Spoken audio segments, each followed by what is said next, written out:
begitu juga kawan-kawan Les Bumi yang sudah ikutan hadir, perwakilan pemerintah dari KJRI Western Australia, KJRI Perth, terima kasih Pak Nanda.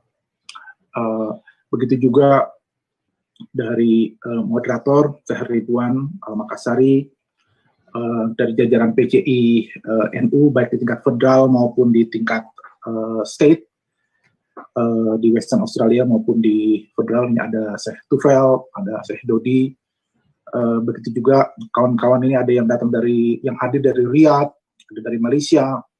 Jadi ini luar biasa, semuanya kangen untuk mendengarkan pencerahan dari Pak Kiai Agus Sunyoto. Pak Kiai Agus Sunyoto ini makhluk langka yang dimiliki NU dan Indonesia, karena bidang sejarah ini bidang yang dilupakan.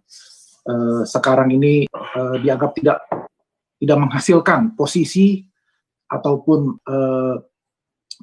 jabatan komisaris ataupun hal-hal lainnya, ya. Tetapi kita membutuhkan sosok seperti Pak Kiai Agus Sunyoto ini, di mana kajian-kajian beliau selalu ditunggu dan selalu ada hal-hal yang baru. Nanti kita akan simak bagaimana pandangan beliau mengenai jejak-jejak Majapahit di bumi kanguru dan kiwi, ya, di Australia dan New Zealand nanti. Karena begini Pak Kiai, yang selama ini ada dalam catatan sejarah resmi, kontak ke warga komunitas aborigin itu sebelum kedatangan Kapten James Cook dari Inggris, itu ada para pelaut dari Makassar. Nah, ini nenek moyangnya host kita nih, Ridwan Al-Makassari. Ini yang datang ke wilayah Australia dan melakukan perdagangan transaksi, yaitu timun laut, ya, sea cucumber, kelompok penduduk asli di Australia. Dan ini berlangsung berulang kali. Hanya memang para pelaut Bugis ini tidak punya jiwa menjajah, begitu ya, seperti orang kulit putih. Gitu. Padahal kalau dulu saja kamu menjajah, tentu saja akan lain ceritanya. Australia bisa mungkin menjadi provinsi ke-34 atau 35 dari Indonesia, dan kita tidak perlu susah apply visa untuk datang ke Australia. Tapi niat baik hanya untuk melakukan transaksi dagang tidak kemudian diwujudkan dalam bentuk-bentuk penjajahan. Sehingga kesannya sangat baik dalam catatan sejarah. Misalnya sejumlah kosakata penduduk asli di Australia ini, komunitas aborigin, itu mengadopsi beberapa kosakata dari Makassar. Begitu juga catatan sejarah mengatakan sejumlah lukisan, lagu, tari-tarian, ya, di komunitas aborigin tersebut mengisyaratkan adanya pengaruh Islam yang dibawa oleh para pelaut dari Sulawesi Selatan itu. Nah, itu yang ada dalam catatan sejarah. Jadi tentu akan menarik, kita akan lihat bagaimana jejak-jejak Majapahit nanti di Australia dan New Zealand. Kalau sebelumnya ramai di tanah air itu ada jejak-jejak khilafah yang kemudian melakukan berbagai klaim yang sulit diverifikasi oleh para peneliti Ottoman Empire sendiri. Kita akan lihat bagaimana jejak Majapahit ini sampai menerobos ke bumi kanguru dan bumi kiwi.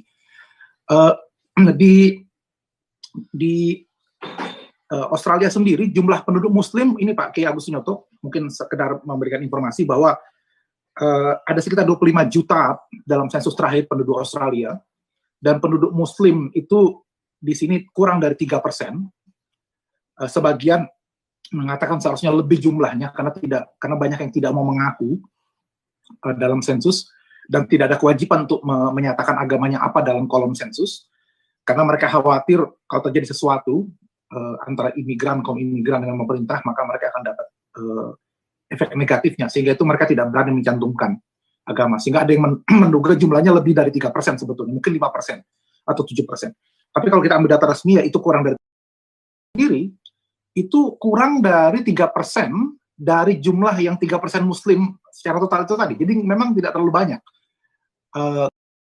Kalau itu sekitar 500-an ribu misalnya, kita hanya kurang dari 3%. Nah, ini tentu menarik karena belum tercipta kelas menengah Muslim Indonesia di Australia. Umumnya lah kelas buruh dan kelas mahasiswa kerja. Saya sendiri TKI, hanya sekedar buruh di Monash University. Nah, di Australia ini juga menarik bahwa ada satu gambar pohon yang ruku. Jadi dulu waktu saya masih di madrasah dulu di tanah air, itu ada gambar di kalender di mana-mana pohon yang ruku. Ternyata belakangan saya baru tahu itu adanya di daerah New South Wales, di daerah Nora, di dekat Wollongong. Itu ada pohon yang ruku, ditemukan oleh kawan-kawan muslim yang sedang camping di bawah bimbingan skalanya. Itu memang persis seperti ruku, dan ini pohon yang sudah berlumut ya, sudah lama, pohon kelihatan sekali, pohon tua. Dan yang menariknya adalah ketika dicek ternyata arah kiblatnya sama, jadi sama dengan posisi rukunya. Saya tidak tahu ini apa yang terjadi gitu. Mudah-mudahan ini bukan seperti batu maling kundang ya, yang dikutuk. Mudah-mudahan ini ada jejak-jejak wali di bumi Australia. Nah, bicara soal wali, ini juga salah satu kesulitan kawan-kawan NU Australia New Zealand, Pak Kiai Agustinyoto. Karena orang NU itu kan senang sekali ziarah kubur. Nah, mereka bertanya kepada saya, ini makamnya wali di Australia New Zealand sebelah mana gitu ya. Karena rasanya ada yang kurang kalau hanya sekedar isi gosah, khataman Quran, tahlilan yasinan, kalau nggak ada ziarah ke makam walinya. Nah, ini repot, kita mau nyari makam wali di Australia. Kan tidak mungkin saya jawab ya, kita harus menunggu Syekh Tufel Musadak, ketua PCI NU, untuk meninggal di daerah Darwin dan Adelaide sehingga kita punya makam wali, kan nggak enak kita. Nah, ada yang mengatakan pada saya, katanya di Tasmania. Saya sendiri belum mengeksplor lebih jauh. Betulkah ada makam wali di Tasmania? Saya kira pengantar dari saya begitu saja. Kita akan dengarkan dan belajar bersama dari apa yang akan nanti disampaikan oleh guru kita, Kiai Agustinyoto. Ini sekaligus perayaan Hari Santri Nasional. Jadi selamat Hari Santri kepada para santri di seluruh dunia. Dan mudah-mudahan perayaan Hari Santri dengan mengundang makhluk langka dari Indonesia, Kiai Agustinyoto ini akan membawa rahmat dan keberkahan untuk kita semua. Terima kasih. Lebih kurangnya mohon maaf. Wallahul muwaffiq ila aqwamit thoriq. Assalamualaikum warahmatullahi wabarakatuh.